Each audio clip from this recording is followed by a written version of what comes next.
Sa mga chicos, isa sa inyo ang mawawalan ng karapatan na makipaglaban para sa 50,000. Ang pinakamabilis sa mga chicos ay si Manuel. 1 minuto, 10 segundos. Makakapaglaro ka pa para sa 50,000. Sa inyo, Marion at Jomi, ang naging pagitan ng inyong oras ay 6 segundos lamang.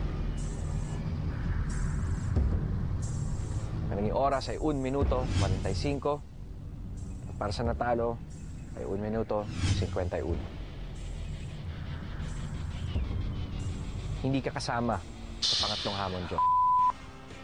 Marion, may karapatan ka pa makipaglaban para sa 50,000. Jomi, LJ, makakapagpahinga na kayo sa El Capo Miedo.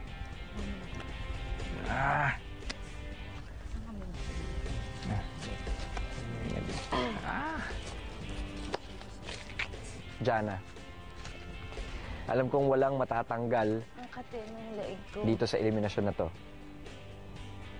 Pero, gaano mo ka gustong manalo ng 50,000? Gustong manalo. Kaya alam niyo na, kukonsensyahin ko kayo ulit. Marion, ikaw ang natatanging chicos na haharap kay Super Manuel. Sa tingin mo, kaya mong patumbahin si Super Manuel? Baka na. Kaya. Kaya? Oo. Nung una pa lang, nakita ko pa lang ito eh. Sa airport pa lang eh. Sabi ko, sisil. Sure. Manuel, sa pangkabuuan ng Pinoy Fear Factor, gaano ang iyong kumpiyansa na maiuwi ang 2 milyong piso at house and lot? Yung kumpiyansa, pero yung kagustuhan mataas. Yung kumpiyansa sa sarili, hindi ko pa alam. Pero yung kagustuhan talaga maiuwi. Since last call ako dito, lalo akong gigil para ipanalo yung mga laban, mga stat. Okay, partisipantes, makakapaghanda na kayo sa susunod niyong hamon.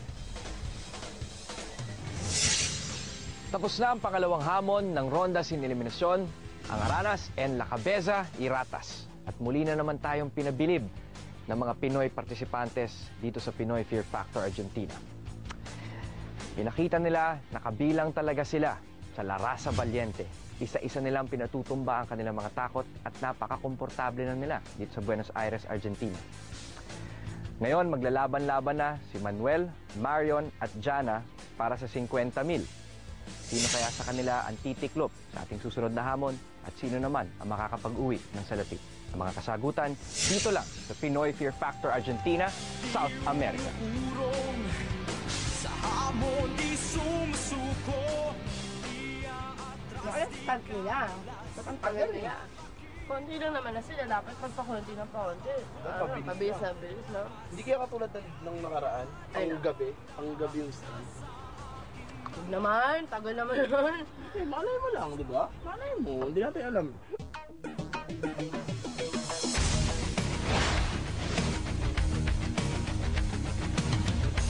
Sobrang saya kasi bumawi ulit ako. Tsaka gusto ko talaga makuha yung 50,000. Pag upper body kasi, doon ako kulelat eh. Kaya sana huwag tubig kasi hininga ko, nag-yosi ako. Talagang strategy ko lang, ibigay ko yung best ko sa bawat challenge. Hindi yung mag-strategize na paglaruan yung kung ano yung nararamdaman o isip ng ibang tao.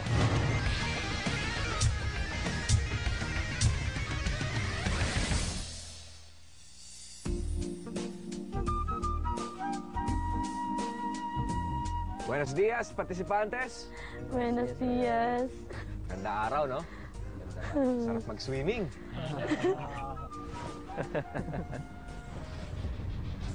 Bueno, Manuel, pagkakataon mo itong ipakita sa mga partisipantes na ikaw ang pinakadominante. At kayo naman, Marion, Jana, pagkakataon nyo naman basagin ang kumpiyansa ni Manuel. Handa na ba kayong makipaglaban para sa 50,000? Handa na. Sabihin mo. Partisipantes, ito ang inyong pangatlong hamon sa ronda sin eliminasyon para sa karapatang mag-uwi ng 50,000. Ang helikoptero volando hacia La Bosa. helicopter buoy flight.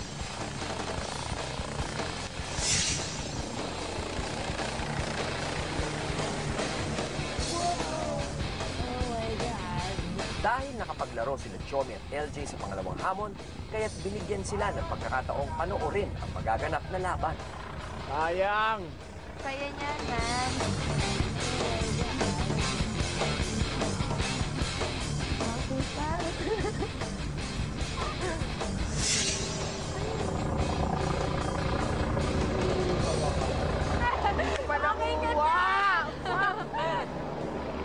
Swimming.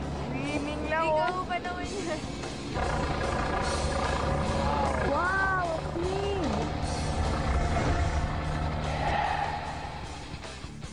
Mga participantes, ngayong gabi, pwede ka nang manalo ng 5,000 pesos sa Pinoy Fear Factor text promo. Ito ang question trivia for today. Saang grupo ng mga partisipantes na bibilang ang mga nagpasabog ng bomba laban kay Super Manuel na sila Doc Elmer at Jose? A. Girl Power.